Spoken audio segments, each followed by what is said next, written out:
नमस्कार भाइयों और बहनों। आज अपना टॉपिक है अमेरिका की स्वतंत्रता क्रांति या फिर कह सकते हैं अमेरिका का स्वतंत्रता संग्राम 1776। अमेरिका का स्वतंत्रता संग्राम 1776। अमेरिका में 18वीं शताब्दी के पूर्वार्ध तक कबीले थे। यहाँ यूरोपीय देशों ने अपना प्रभुत्व स्थापित करने का प्रयास किया। सबसे पहले स्पेनिश अमेरिका पहुंचे। इसके बाद हॉलैंड के डच, अंग्रेज, फ्रांसीसी, जर्मन तथा डेनमार्क के अमेरिका आए।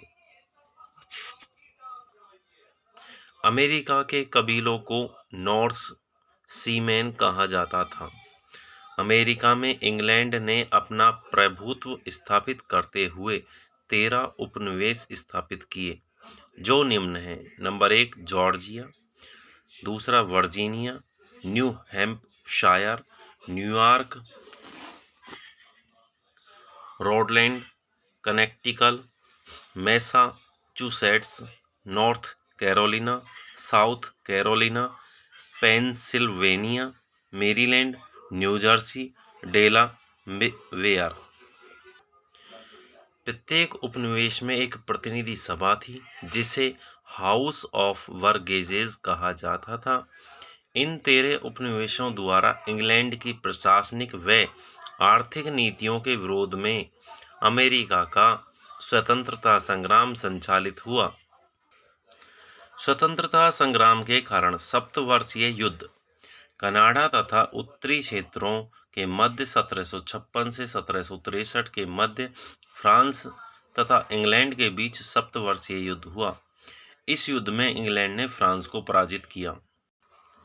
इंग्लैंड द्वारा सप्तवर्षीय युद्ध का सारा खर्च अमेरिकी उपनिवेशों से प्राप्त करने का प्रयास किया गया, जिससे उपनिवेश इंग्लैंड के विरोधी हो गए। 1763 में पेरिस की संधि के द्वारा यह युद्ध समाप्त हुआ।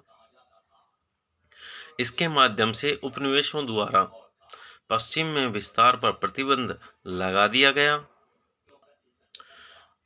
ब्रिटिश गवर्नरों की शक्ति में वृद्धि की गई। उपनिवेशों की सुरक्षा के लिए आधा धन उपनिवेशों से प्राप्त करने की नीति अपनाई गई, जिसके संबंध में उपनिवेशों से कोई सलाह नहीं ली गई।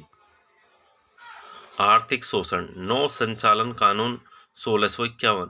इस कानून के द्वारा अमेरिका के उपनिवेशों का विदेशी व्यापार केवल इंग्लैंड के जहाज़ों से संभव होगा। इस कानून के द्वारा अमेरिका के विदेशी व्यापार पर इंग्लैंड का कठोर नियंत्रण हो गया तथा अमेरिका का जहाज उद्योग भी पतन की ओर चला गया। औद्योगिक कानून 1750।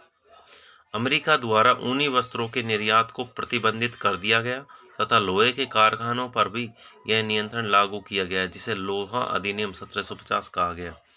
व्यापार प्रतिबंध। अमेरिका के लोग अब चावल, तंबाकू, लकड़ी, कपास, चमड़ा तथा नौसैनिक उपकरणों का निर्यात केवल इंग्लैंड को ही कर सकेंगे। सप्तवर्षीय युद्ध के पश्चात अब इंग्लैंड की नई आर्थिक नीति लागू की गई, जिसके तहत शुगर एक्ट, चीनी एक्ट 1764। इस एक्ट के द्वारा अमेरिकी लोग अब चीनी केवल वेस्ट इंडीज से प्राप्त कर सकेंगे, जबकि इससे पहले तक वे हॉलैंड, वेस्ट इंडीज एवं फ्रांस से चीनी खरीदते थे। करेंसी एक्ट, मुद्रा अधिनियम 1764। इस एक्ट के द्वारा अमेरिका के लोगों से मुद्रा छापने का अधिकार छीन लिया गया। खोज वारंट अधिनियम 1764। इस एक्ट के द्वारा ब्रिटिश राजस्व अधिकारियों को तस्करी रोकने के संबंध में अमेरिका के किसी भी मकान की तलाशी किसी भी समय लेने का अधिकार प्राप्त हुआ। ये जो एक्ट आए हैं उनके लिए मैंने एक ट्रिक बनाई है, उसको हम ऐसे पढ़ेंगे। चीनी में सिक्का खोजा गया। चीनी लाए थे, उसमें कुछ सिक्के मिले, उनकी संख्या कितनी है? 64। तो चीनी में सिक्का खोजा 64, स्टाम्प लाए 65, टाउन बनाए 67, बोस्टन हत्या 70, टी पार्टी 73। अब इसको समझ लेते हैं। चीनी एक्ट आया था, कब आया था? और एक सिक्का मुद्रा एक्ट आया था, वो कब आए थे? दोनों 64 में आए थे। स्टाम्प एक्ट 65 में आया था। टाउन एक्ट आया था, टाउन लैंड तो ये कब आया था? 67 में। बोस्टन हत्याकांड हुआ था 70 में, और टी पार्टी हुई थी, बोस्टन टी पार्टी 73 में। Stamp act 1765। इस एक्ट के द्वारा अखबार से लेकर सरकारी दस्तावेजों तक स्टाम्प लगाने की पद्धति लागू की गई, जिसका भुगतान अमेरिकी लोगों को करना पड़ा। इंग्लैंड के अनुसार इस धन का उपयोग अमेरिकी लोगों के हित में किया जाना था। स्टाम्प एक्ट का विरोध सर्वप्रथम वर्जीनिया में किया गया। इस एक्ट के विरोध में मैसाचुसेट्स व सैमुअल एडम्स ने लोगों को संगठित करना प्रारंभ कर दिया, जिसके उपरांत दो संस्थाएं बनी, सन ऑफ लिबर्टी स्वतंत्रता का पुत्र, डॉटर ऑफ लिबर्टी स्वतंत्रता की पुत्री। पैट्रिक हेनरी ने स्टाम्प एक्ट का विरोध किया और यह कहकर युवकों में जान फूंक दी कि या तो मुझे स्वतंत्रता दो या मृत्यु, वरना मृत्यु दो। अक्टूबर 1765 में स्टाम्प एक्ट के विरोध में स्टाम्प एक्ट का आयोजन न्यूयॉर्क में हुआ, जिसमें 9 उपनिवेश के प्रतिनिधियों ने भाग लिया। यहीं पर जेम्स ओटिस नाम के वकील ने नारा दिया, नो टैक्सेशन विदाउट रिप्रेजेंटेशन, बिना प्रतिनिधित्व के कर नहीं। इस विरोध के कारण मार्च 1766 में स्टाम्प एक्ट को रद्द कर दिया गया। इस समय इंग्लैंड के पीएम रॉकिंगम थे, 1766 का चल रहा था। उससे पहले कौन थे? 1765 ग्रीनविले, जिन्होंने इस्तीफा दे दिया था। टाउनसेंड योजना 1767। स्टाम्प एक्ट को रद्द किए जाने के साथ ही ब्रिटिश प्रधानमंत्री रॉकिंगम ने भी इस्तीफा दे दिया तथा उनके स्थान पर विलियम पिट प्रधानमंत्री बने, जिसमें चार्ल्स टाउनसेंड अर्थमंत्री था, और चार्ल्स टाउनसेंड के नाम पर ही ये योजना आई है। टाउनसेंड ने अपनी योजना प्रस्तुत की, जिससे दो प्रमुख संदर्भ थे। क्वार्टरिंग एक्ट, इस एक्ट के द्वारा अधिकारियों व सिपाहियों के भोजन व आवास की व्यवस्था अमेरिका के उपनिवेशों द्वारा की जानी थी। सीसा, कांच, रंग, सिक्का धातु, कागज तथा चाय पर आयात शुल्क लागू कर दिया गया 5 वस्तुओं पर।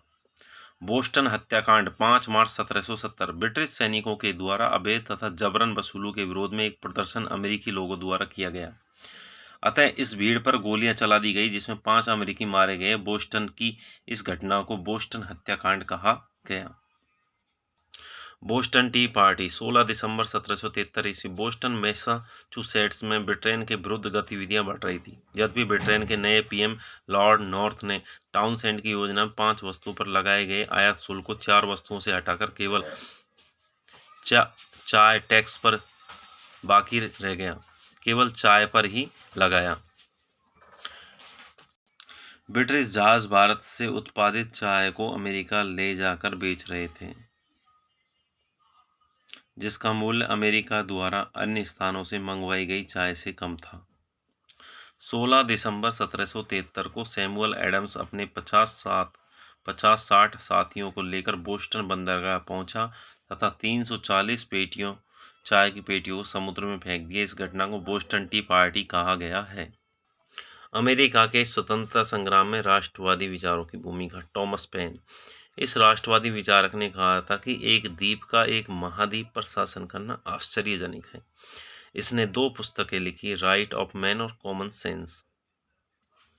समाचार पत्रों की भूमिका। Boston news letters, American mercury तथा न्यूयॉर्क गजट जैसे समाचार पत्रों ने अमेरिका के स्वतंत्रता संग्राम के लिए पृष्ठभूमि तैयार की। महाद्वीपीय कांग्रेस, उपनिवेशों द्वारा अमेरिका की तात्कालीन स्थिति, ब्रिटिश सरकार के शोषण तथा उपनिवेशों को अधिकार प्रदान किए जाने के संदर्भ में 2 सभाओं का आयोजन किया गया, जिन्हें महाद्वीपीय कांग्रेस कहा जाता है। प्रथम महाद्वीपीय कांग्रेस फिलाडेल्फिया 5 सितंबर 1774। इस महाद्वीपीय कांग्रेस में अमेरिका के 12 उपनिवेशों ने भाग लिया। केवल जॉर्जिया इसमें शामिल नहीं हुआ, क्योंकि ब्रिटिश समर्थक स्वीकार किया गया है इसे। प्रथम महाद्वीपीय कांग्रेस ने अमेरिकी लोगों के लिए एक प्रस्ताव तैयार किया। इस प्रस्ताव के पक्ष में ब्रिटेन ने कोई कार्रवाई नहीं की। सम्मेलन का उद्देश्य पूर्ण स्वराज की मांग नहीं, वरन आंतरिक मामलों में पूर्ण स्वायत्तता का अधिकार लिया गया। यह सम्मेलन 5 सितंबर 1774 से 22 अक्टूबर 1774 तक चला। इसमें कुल 56 प्रतिनिधि एकत्रित हुए। द्वितीय महाद्वीपीय कांग्रेस 10 मई 1775, यह भी फिलाडेल्फिया में हुआ। यह महाद्वीपीय कांग्रेस में उपनिवेश की एक सेना का गठन किए जाने का निर्णय किया गया तथा ब्रिटेन के विरुद्ध संघर्षपूर्ण संग्राम में विदेशी सहयोग को भी स्वीकृति प्रदान की गई। जॉर्ज वॉशिंगटन के नेतृत्व में 15 जून 1775 को महाद्वीपीय सेना का गठन किया गया। बोस्टन के एक धनी व्यापारी जॉन हैनकॉक ने कांग्रेस की अध्यक्षता की थी। जॉर्ज वॉशिंगटन को अमेरिकी सेना अध्यक्ष चुना गया था। अमेरिकी स्वतंत्रता की घोषणा 4 जुलाई 1776 को अमेरिकी स्वतंत्रता की घोषणा का प्रारूप तैयार किया गया। अमेरिकी स्वतंत्रता संग्राम का लक्ष्य समानता, स्वतंत्रता तथा खुशहाली निश्चित किया गया, जबकि फ्रांस की क्रांति का नारा था समानता, स्वतंत्रता, बंधुत्व, और इसका क्या था? समानता, स्वतंत्रता, खुशहाली, और इसमें बंधुत्व, इसमें खुशहाली। ठीक है। इस घोषणा पत्र को 5 लोगों ने तैयार किया था, जिसका नेतृत्व थॉमस जेफरसन के हाथ में था। अन्य सदस्य थे John Adams, Benjamin Franklin, Roger Sherman. अन्य सदस्य थे John Adams, Benjamin Franklin, Roger Sherman एवं रॉबर्ट लिविंगस्टोन। 17 अक्टूबर 1777 को सारगोटा नामक स्थान पर ब्रिटिश सेनापति बरगोइन ने 6000 सैनिकों के साथ आत्मसमर्पण कर दिया। 1778 में फ्रांस अमेरिका की सहायता में आ गया तथा लाफायते के नेतृत्व में एक सेना अमेरिका भेजी गई, क्योंकि फ्रांस इंग्लैंड से सप्तवर्षीय युद्ध का बदला लेना चाहता था। 1779 में स्पेन ने अमेरिका की मदद के लिए अपनी सेना भेजी। स्पेन इंग्लैंड का विरोधी था, क्योंकि इंग्लैंड ने उसके जिब्राल्टर तथा फ्लोरिडा के क्षेत्रों पर अधिकार कर लिया था। 1780 में इंग्लैंड के व्यापारिक प्रतिस्पर्धा के कारण हॉलैंड ने भी अमेरिका की मदद के लिए अपनी सेना भेजी। 17 अक्टूबर 1781 को वर्जीनिया के यॉर्क टाउन में ब्रिटिश सेनापति कॉर्नवालिस ने आत्मसमर्पण कर दिया। 1783 में फ्रांस में दोनों के मध्य पेरिस की संधि संपादित हुई। इस संधि के द्वारा 13 उपनिवेशों की स्वतंत्रता को मान्यता दे दी गई। 13 उपनिवेशों का यह संघ यूएसए, संयुक्त राज्य अमेरिका कहलाया। 1787 में फिलाडेल्फिया में अमेरिका का संविधान बनकर तैयार हुआ, जिसे 4 मार्च 1789 में लागू किया गया, जिस पर 56 लोगों ने हस्ताक्षर किए। 30 अप्रैल 1789 को न्यूयॉर्क में वॉल स्ट्रीट में प्रथम राष्ट्रपति जॉर्ज वॉशिंगटन को शपथ दिलाई गई। प्रथम उपराष्ट्रपति जॉन एडम्स बने। अमेरिकी स्वतंत्रता संग्राम का विश्व इतिहास में महत्व। संघात्मक शासन अपनाने वाला विश्व का प्रथम देश, लिखित संविधान अपनाने वाला विश्व का प्रथम देश, नागरिकों को मूल अधिकार प्रदान करने वाला विश्व का प्रथम देश, धर्मनिरपेक्ष राज्य की स्थापना करने वाला प्रथम प्रजातंत्र लोकतंत्र, खुली व उदार आर्थिक नीति अपनाने वाला प्रथम देश, गणतंत्र की जननी, नवयुग का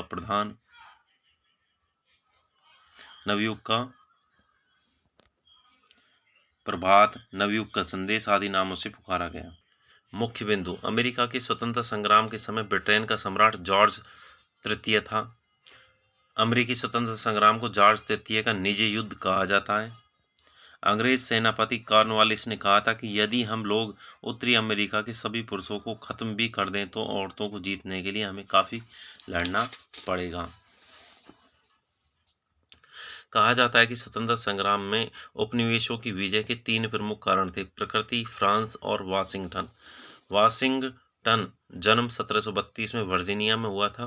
को उनकी धैर्य निष्ठा के कारण रेफेवियस की उपाधि दी गई। रेफेवियस एक ऐसा कमांडर जो लड़ाई को लंबा खींचकर शत्रु को थकाकर हरा देता है।